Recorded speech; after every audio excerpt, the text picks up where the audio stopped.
Most healthcare AI is trained on data from well-resourced urban hospitals in wealthy countries.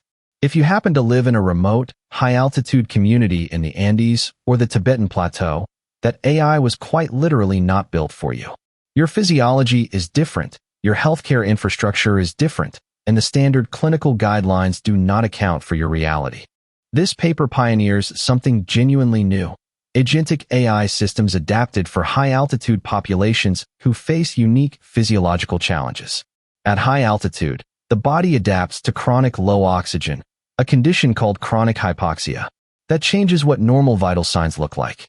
These AI agents are designed as autonomous clinical reasoning systems that understand these altitude-specific differences and provide decision support tailored to resource-limited, geographically isolated settings.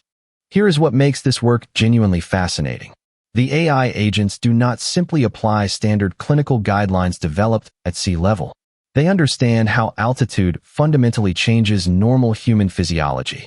A heart rate or oxygen saturation reading that would trigger an alarm in a New York hospital is perfectly normal at 4,000 meters. The agents adjust their thresholds based on the patient's actual environment. The equity implications here are significant and worth pausing on.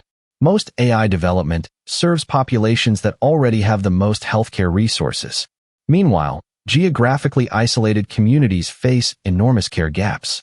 Specialists may be hundreds of miles away. These agentic AI systems are designed to provide autonomous clinical reasoning in exactly those settings where a doctor might not be available for days. The honest limitation is that this is fundamentally a framework and feasibility study. The researchers demonstrate that the concept works, but real-world deployment across diverse high-altitude communities with varying infrastructure, languages, and cultural contexts has not yet been tested.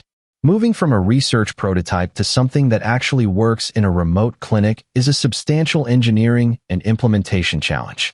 If this kind of global health AI perspective is useful to you, like and subscribe.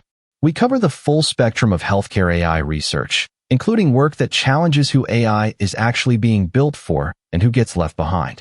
The full episode is on the channel.